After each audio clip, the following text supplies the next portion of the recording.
Zwom, doot, doot, doot, doot, doot. BMO. Hello everyone and welcome back to another BMO FIT video. I guess this is a FIT video. We'll see. This one is about autism, signs and symptoms.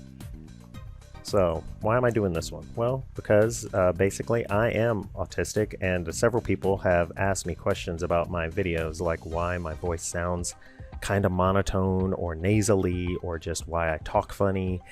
They have also asked how I learned to draw so well. So probably a lot of time and effort and energy. That's how I learned how to draw so well, just doing it over and over and over. The rest of it, yeah, probably autism and some other stuff, who knows. See, autism is a spectrum of disorders, otherwise known as ASD, autism spectrum disorders. It can vary in severity of symptoms, age of onset, and the presence of various features such as language or intellectual ability. The manifestations of ASD can differ considerably across individuals, even though there are strong and consistent commonalities, especially in social interactions. There is no single one behavior that is always present in every individual with ASD, and no behavior that would automatically exclude an individual from diagnosis of ASD. So, simply put, I have autism, although I do consider myself a high-functioning autistic. Yeah, I am definitely on the spectrum.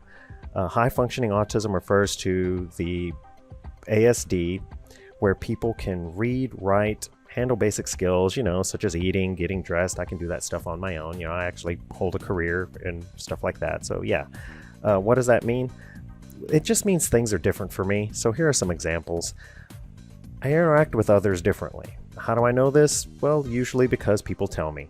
I know I have difficulty understanding and expressing emotion, and I express attachment to things differently than most people. Like growing up, some people like G.I. Joe, some people like pet shops. I collected a little bit of both, but I also like knives and flashlights just as much, if not more. Kind of strange. Maybe. Who knows? Let's move on. I have a great need for routine and order in my life. So when people commend me for being able to work out every single day, which I do, I'm autistic and they just don't know it, I guess. But when my schedule is altered or things in a room change, it literally can change the room for me. Like I won't recognize the room. The time of day even changes a place for me. Does that make sense? Maybe. Let's try another one. I also notice that I have a different reaction to sensory stimuli like seeing, hearing, feeling, or tasting things with more or less intensity than others do. In fact, I have synesthesia from being ASD, which is basically tasting sounds, feeling colors, other cross-sensory experiences, and my thoughts are specific images, which I can sometimes put down on paper. Without an eraser, I can just literally pen and ink it out, like a copying machine almost. In fact, I sometimes need reminding of something happening, whether or not it happened in my head or it happened in real life, because my thoughts are so vivid. A great example of this is for someone to ask you to draw a stoplight. You might do something like this. Well, in the same amount of time it would take you to do that, I would do something like this. Now, why would I do this? Maybe because the first one doesn't even look like a spotlight to me.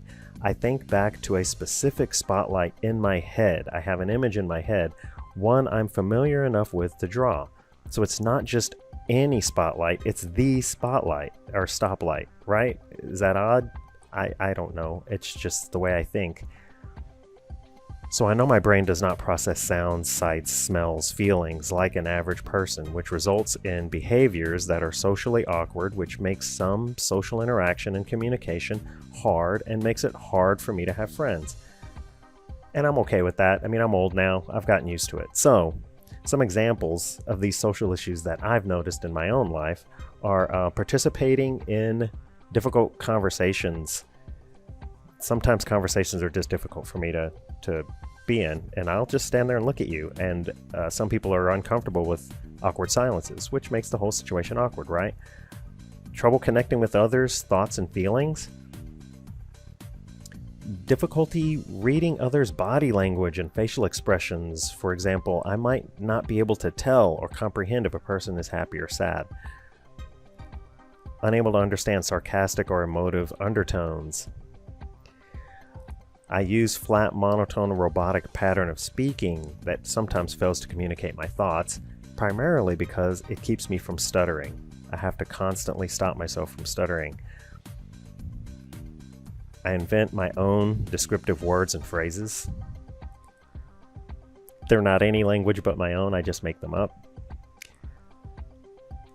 Fail to understand figures of speech and turns of phrases, such as the early bird catches the worm, or don't look a gift horse in the mouth. Granted, I have looked those up and now I know what they mean, but originally, yeah, they were puzzles, riddles. I didn't know what they meant.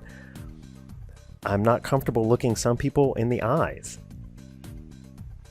Specifically, people that I know are trying to manipulate me, and I want them to manipulate me, and so I just don't look at them in the eyes. I don't know why. It's just a thing. Difficulty building and maintaining close friendships. So, some other things I've noticed. Food things. I accept or reject foods, even my favorite foods, based on their current texture, smell, color, or temperature.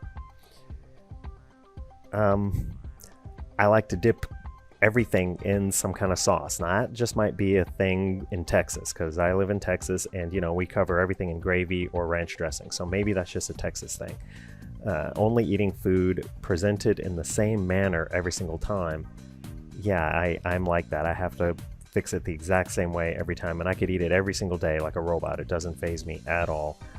Other signs that I've noticed in my own life is being deeply knowledgeable about a few specific areas of interest, but have great difficulty doing well in other areas.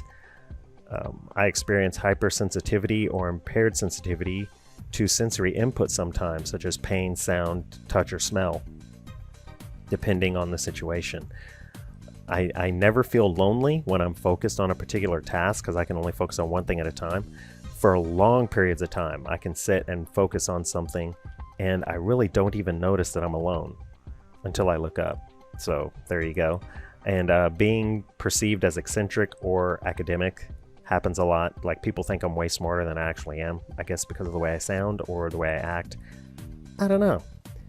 So whether these traits are positive or negative, they are what they are, right? Anyways, I hope this answered some questions for all of you, and this has been another BMO FIT video. Please subscribe, give a thumbs up, and we will see you in the next one. Thanks so much. Bye.